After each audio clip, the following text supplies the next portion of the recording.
Osman Hamdi Bey was an Ottoman administrator, intellectual, art expert, and also a prominent and pioneering painter. He was also considered as the first Turkish archaeologist and is regarded as the pioneer of the museum's creator's profession in Turkey. More than 100 years after his death, the legacy Osman Hamdi Bey left behind live in the works of academics, institutions, and museums. He continues to make headlines, draw attention, be heard, and become the topic of heated debates. Osman Hamdi Bey was the oldest son of Ottoman Grand Vizier Ibrahim Ethem Pasha, who was a voluble, technical, and political personality educated in both Ottoman and Western cultures. In Osman Bey's education, his family played the primary role. His father Ibrahim Ethem Pasha had the opportunity to see his education in Europe. He was originally a Greek boy from the Ottoman island of Chios, orphaned at a very young age following the Chios massacre there. He was adopted by Grand Admiral Hüsrev Pasha and eventually rose to the ranks of the ruling class of the Ottoman Empire. He was born in Istanbul on 30 December 1842. His father, Ibrahim Ethem Bey, was one of the first mining engineers of the country, was a statesman rising up to the Grand Vizier in 1877. One of his brothers, Mustafa Bey, was customs chief in Istanbul. Ismail Galip Bey was one of the first founders of numismatic science in Turkey, and Halil Ethem Bey has been a museum creator. In 1856, Osman Hamdi went to primary school in the popular Istanbul quarter of Beşiktaş. After he studied law first in Istanbul, he went to Paris in 1860. However, he decided to pursue his interest in painting instead, left the law program, and trained under French Orientalist painters Jean-Léon Gérôme and Gustave Boulanger. During his 9-year stay in Paris, the international capital of fine arts at the time, he showed a keen interest for the artistic events of his day. During his days in Paris, the Ottoman state sent Şeker Ahmet Pasha and Süleyman Said to Paris for painting. These three people formed the first generation of Turkish painting art. He was reluctant to return to Istanbul because he wanted to continue his painting studies in Europe like a Western artist. Ethem Eldem in 2004 affirms that Osman Hamdi wrote letters to his father from Paris. The letters are all written in French. Hamdi's preferred language was French instead of Ottoman Turkish language. Osman Hamdi preferred to wear fashionable European clothes. It depicts him in a Western gentleman's suit with a crisp white shirt and tie. On the other hand, Hamdi never visited the ambassador or any other Ottomans without putting on his traditional suit. Osman Hamdi was aware of the symbolism of external appearance as a reflecting of identity. Osman Hamdi exhibited 3 paintings at the 1867 Paris Exposition Universelle. None seem to have survived today, but their titles were Repose of the Gypsies, Black Sea Soldier Lying in Wait, and Death of the Soldier. Osman Hamdi Bey also met his first wife Mary, a French woman in Paris, when he was a student. After receiving his father's blessings, she accompanied him to Istanbul. When he returned in 1869, they got married and had 2 daughters, Fatma and Hayriye. They stayed married for 10 years. When he was in France, he visited a lot of museums. So he thought about that the museum was the best way for civilization to contact with its descent without prejudice. But we can take into account his period. We can say that museum and to be director of museum are very new notions, something like Western. For example, museum is a place where the broken stones are collected. On his return from Paris in 1869, he was appointed as Director of Foreign Affairs for Baghdad province due to Mithat Pasha was governor of Baghdad. He became interested in Baghdad history and archaeology there and participated in excavations. At that time, he became acquainted with Ahmet Mithat Efendi, the famous novelist of the future, who was the governor assistant of Mithat Pasha.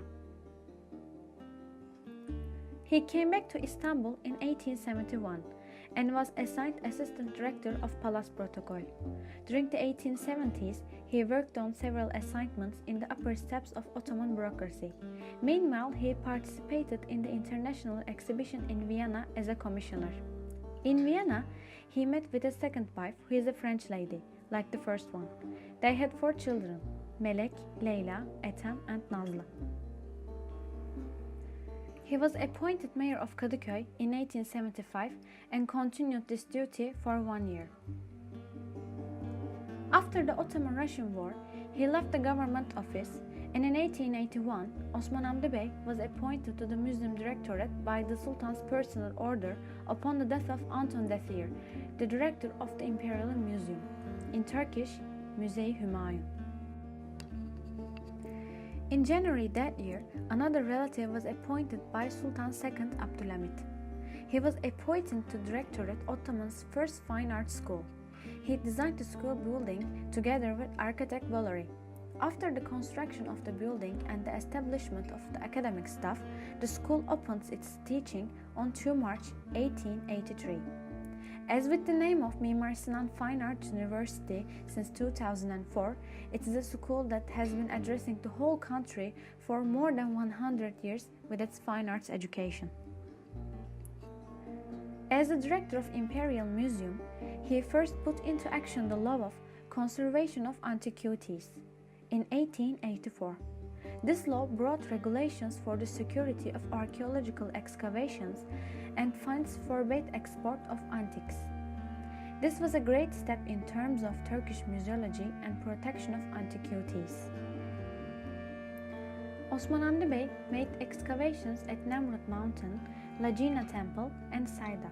During the excavations in Sayda, one of the ancient artifacts he found was the Iskandar sarcophagus, which is one of the masterpieces of the archaeological world.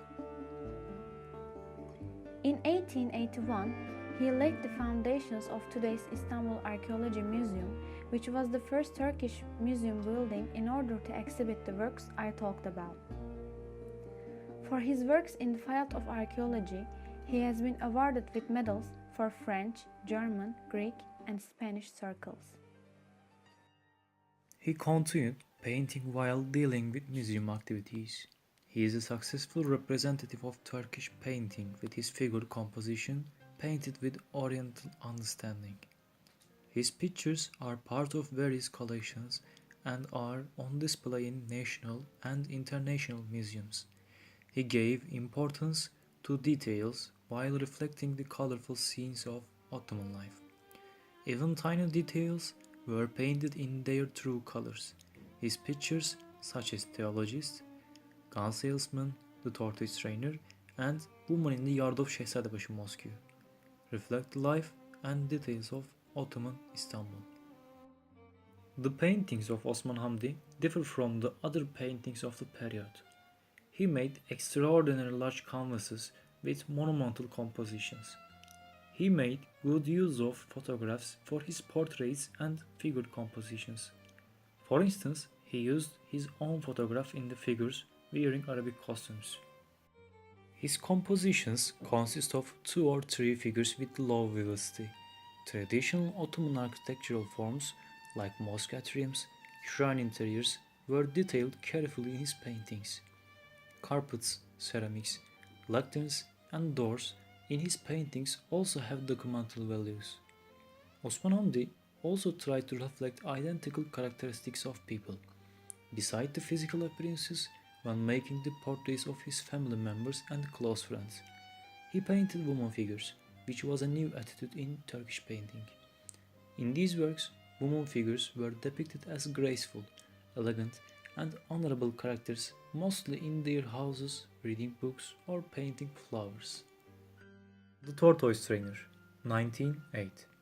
The Tortoise Trainer is probably Osman Hamdi Bey's most famous work, and in 2004 it broke the record for most expensive sold painting by a Turkish artist, $3.5 million. There are many different interpretations of the painting. Some interpret the slow-moving tortoises as being a symbol of his own art process, and some interpret them as being a symbol of the ineffective reforms made during the 19th century in Ottoman Empire. The trainer is wearing a traditional Ottoman religious costume and is training the tortoises with a traditional ney flute. According to a rumor, Osman Hamdi painting The Tortoise Trainer owned some of the hidden meaning. Osman Hamdi was a trainer who like minded of the Western. and tortoises was Ottoman people. So we can say that tortoise trainer is an Ottoman enlightened who benefited from the West, and the tortoises are ingrained habits of Ottoman society. In Osman Hamdi's work, which often reflect the Ottoman tradition and culture, manifests a meticulous and realistic approach to all the elements featured in a scene. He was an artist in Turkish painting who used figure in daily life and put forward it. Osman Hamdi is an artist who not only combines the use of figures, but also reflects an intellectual situation to Turkish painting. The tortoise trainer should be examined in light of this dual aspect. In this painting, we might see Osman Hamdi Bey who depicts himself in the appearance of a dervish. The architectural decor suggests that the scene takes place in one of the upper story chambers of Bursa's Green Mosque. Hamdi Bey often used the Ottoman architecture in a real sense, painstakingly depicting the details of the architecture, objects, and costumes that appear to be his real subject matter. Osman Hamdi died on 24 February 1910 in his mansion in the Bosphorus neighborhood of Kuruçeşme, and he was buried in Eskihisar, in line with his will. The artist's mansion in Eskihisar has been serving as a museum since 1987. If you want to see some of his paintings, you can visit the Pera Museum in Istanbul.